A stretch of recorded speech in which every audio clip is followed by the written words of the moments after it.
नमस्कार दोस्तों, मैं रामू कुमार यादव एजुकेशन क्लास रामू में आपका स्वागत करता हूं। आज मैं सुपर टेट के लिए जो जीवन कौशल था उससे संबंधित मैं जो चैप्टर थे उसको पढ़ा रहा था। तो आज मैं लेसन 4 लेकर आया हूं, दंड एवं पुरस्कार। और इसके बाद एक और लेसन है अभिप्रेरणा। उसको पढ़ाने के बाद जीवन कौशल जो है वो समाप्त हो जाएगा। तो आज हम लेसन 4 जो सुपर टेट के लिए है दंड एवं पुरस्कार उसको आज लेकर आया हूँ। इसके 2 पार्ट बनाऊंगा, 2 से 3 पार्ट बनेगा और यह जो पूरा पोर्शन है वो समाप्त हो जाएगा। तो चलिए हम देखते हैं, सीधे अपने पॉइंट पर बात करते हैं कि दंड एवं पुरस्कार होता क्या है।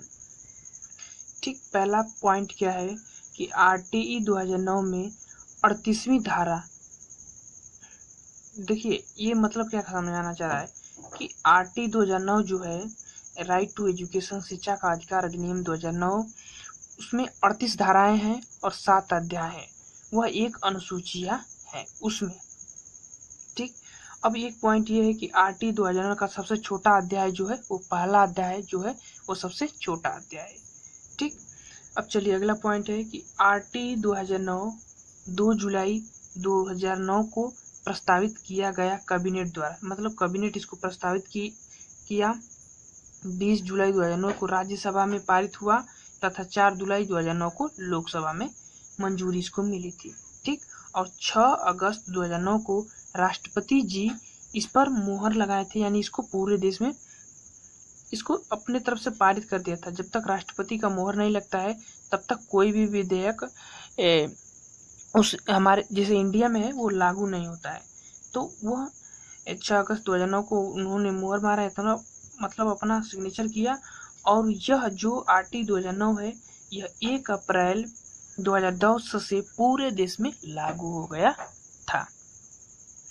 तो ये तो आरटी 2009 का बात है। मैं इस आरटी 2009 इसलिए आप लोगों को बताया क्योंकि देखिए इसमें एक दंड पुरस्कार से संबंधित एक पॉइंट कहा गया है, उसको आप लोगों को समझना पड़ेगा।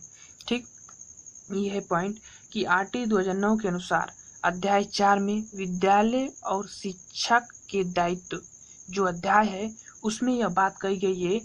उस अध्याय में जो 17वीं धारा है उसमें यह बात कही गई है कि 17वीं धारा के अंतर्गत यह बात कही गई है कि बालक को किसी भी प्रकार का शारीरिक और मानसिक दंड नहीं दिया जाएगा। ठीक, जो अध्यापक होते हैं वो बालक को किसी भी प्रकार का शारीरिक और मानसिक दंड नहीं दिया जाएगा। अगर वो ऐसा देते हैं तो देखिए ये लिखा है कि देने पर 3 माह का कारावास और अनुशासनात्मक कार्रवाई की जा सकती है उस अध्यापक के ऊपर। तो बस इतना ही पॉइंट आपको बताने के लिए मैं आरटी के बारे में थोड़ा बहुत जानकारी दे दिया।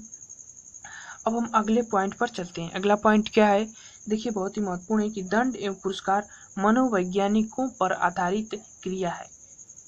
एकदम बिल्कुल सही पॉइंट है कि दंड एवं पुरस्कार जो होता है वो मनोवैज्ञानिकों पर आधारित क्रिया है।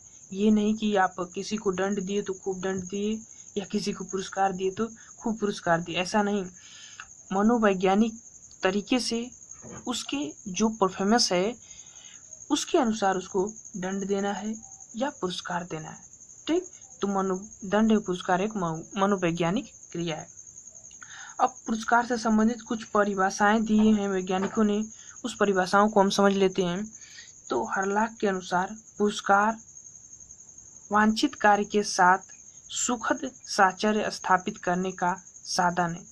हरलाख महोदय कह रहे हैं कि पुरस्कार जो होता है वो वांछित व्यवहार है, इच्छा अनुसार वांछित कार्य के साथ, मतलब उसकी इच्छा अनुसार कार्य के साथ जो सुखद साहचर्य स्थापित करता है, मतलब जो उस पुरस्कार होता है वह उसके इच्छा अनुसार कार्य के साथ जो सुख होता है उसको जोड़कर स्थापित करने का एक साधन है पुरस्कार।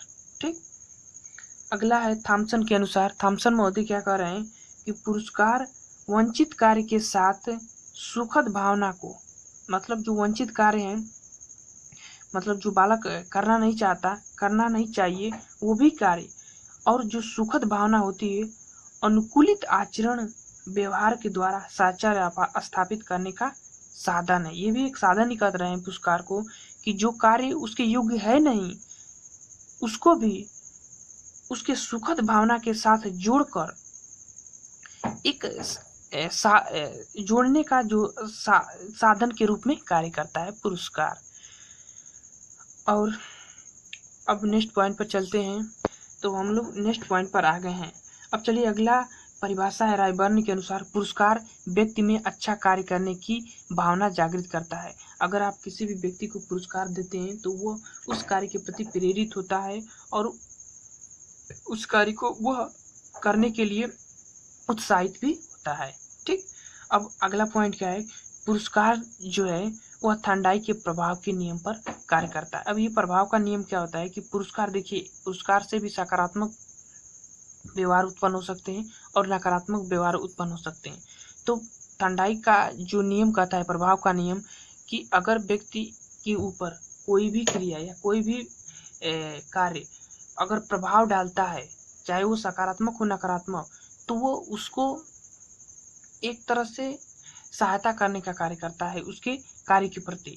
अगर नकारात्मक प्रभाव डालेगा तो वह उसके प्रति घृणा उत्पन्न होगी, लेकिन जब सकारात्मक व्यवहार उत्पन्न करता है तो वह उसके प्रति अभिप्रेरित होता है। तो पुरस्कार वही है। ज़्यादा पुरस्कार भी देना लाभदायक नहीं है, सिर्फ उस जैसे कोई भी कार्य कर रहे हैं तो उस कार्य की क्षमता के अनुसार पुरस्कार देना सहायता करता है। ठीक, अब पुरस्कार के हम प्रकार पर चलते हैं। तो देखिए, पुरस्कार के अगर हम प्रकार की बात की जाए तो पुरस्कार के मुख्यतः 2 प्रकार होते हैं, लेकिन ऐसे अगर बोलचाल की भाषा में कहा जाए तो पुरस्कार के 4 प्रकारों से देखा जाता है। तो कौन कौन से हैं?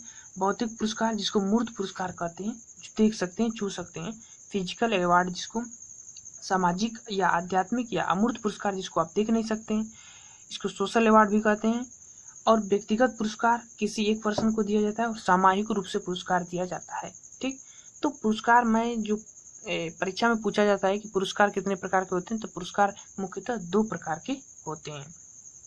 भौतिक पुरस्कार वो पुरस्कार जैसे कि किसी चीज में मेडल दिया जाता है, उपयोगी वस्तुएं दी जाती है, जैसे कलम के रूप में ही पुरस्कार दिया जाता है, तो यह एक प्रकार का भौतिक पुरस्कार है। मूर्त पुरस्कार, इसको आप छू सकते हैं। ठीक, एक सामूहिक पुरस्कार, जिसको आध्यात्मिक भी कह सकते हैं, या अमूर्त पुरस्कार, जिसको आप छू नहीं सकते, आपको समाज के द्वारा मिला जाता है, जैसे आदर मिला होता है, प्रमाण पत्र मिला जाता है, प्रशंसा मिलती है, तो वह सामाजिक पुरस्कार के अंतर्गत आती है। अब व्यक्तिगत और सामूहिक तो जानते हैं कि आप किसी एक व्यक्ति को देते हैं पुरस्कार, कोई भी पुरस्कार, और सामूहिक जब आप समूह में पुरस्कार देते हैं। ठीक, अब हम पुरस्कार के गुण पर चलते हैं। पुरस्कार के गुण क्या क्या है? देखिए, पुरस्कार के महत्वपूर्ण गुण आपको हम बता देते हैं कि पुरस्कार जो ज्यादा महंगा ना हो। अगर आप किसी भी व्यक्ति या बच्चे को दे रहे हैं, प्राथमिक स्तर की स्पेशली मैं बात कर रहा हूँ, हो सके तो सामूहिक हो, पुरस्कार सामूहिक दें। अगर पुरस्कार आप दे ही रहे हैं तो सामूहिक दे बच्चों को, दैनिक जीवन में उपयोगी हो उनके। ठीक, पुरस्कार ऐसा हो जो उनके दैनिक जीवन में उपयोग सहायता करे और लक्ष्य केंद्रित हो। आप जिस लक्ष्य से पुरस्कार दे रहे हैं उच्च लक्ष्य के केंद्रित हो। ठीक, तो ये पुरस्कार के गुण हैं और पुरस्कार प्रदान करने के उद्देश्य भी होते हैं, तो उसको भी देख लेते हैं। देखिए, पहला उद्देश्य है कि अच्छे कार्यों के लिए प्रेरित करें। पुरस्कार का सीधा उद्देश्य यह है कि वो बच्चे को अच्छे कार्य करने के लिए प्रेरित करे। ठीक, और वांछनीय व्यवहार को बढ़ाए, उसके इच्छा अनुसार जो व्यवहार परिवर्तन होते हैं उस व्यवहार को वो वृद्धि करे, बढ़ाए। और तीसरा है अपने कार्यों के प्रति रुचि उत्पन्न करे, मतलब वो जिस कार्य में पुरस्कार पा रहे हैं तो उस कार्यों में उनको करने के लिए उसको प्रेरित करे। ठीक, रुचि उत्पन्न करे। और चौथा है पूर्वनन प्रदान करना। पूर्वनन प्रदान करना का मतलब ये हुआ कि अगर कोई बालक किसी भी, मान लीजिए कि आपने प्राथमिक स्तर पर टेस्ट लिया, तो उसमें जो होता है, मान लीजिए कि आप प्राथमिक स्तर पर टेस्ट लिया और उसमें वो अच्छे नंबर पाए, तो पुरस्कार जब आप उसको देंगे तो वह उस कार्य में और भी प्रेरित होगा और वह और तरीके से और ज़्यादा नंबर पाने की कोशिश करेगा। हालांकि पुरस्कार ऐसा देना चाहिए जो कि उसमें मूल्य ना हो, उसमें सिर्फ भावना होनी चाहिए, मूल्य नहीं होनी चाहिए, ऐसा पुरस्कार आप दीजिएगा। ठीक, तो पुरस्कार ऐसा हो जो पुनर्बनन प्रदान करता हो। ठीक, अब 5वां पॉइंट है कि प्रतिस्पर्धा का विकास करें। प्रतिस्पर्धा का मतलब होता है कि वह एक दूसरे से आगे होने के लिए प्रेरित हो। मतलब एक प्रकार का समझा जाइए कि एक दूसरे में टक्कर हो कि कोई बालक, मान लीजिए अगर पुरस्कार आप दे रहे हैं तो कोई बालक फर्स्ट सेकंड थर्ड ऐसे रैंक नहीं पा जाते हैं बालक सब, तो उसमें ऐसा पुरस्कार दिए जिससे कि उनको एक दूसरे से आगे निकलने की स्पर्धा प्राप्त करने की विकास हो उनके अंदर। तो आप लोगों को ऐसा पुरस्कार देना है। ठीक, तो ये पुरस्कार था, और जो दंड है उसका अगले मैं पार्ट में वीडियो लेकर आऊँगा। तो ये वीडियो आप लोगों को कैसा लगा? अगर वीडियो पसंद है तो लाइक शेयर सब्सक्राइब आप हमारे चैनल को जरूर कीजिएगा। Thank you.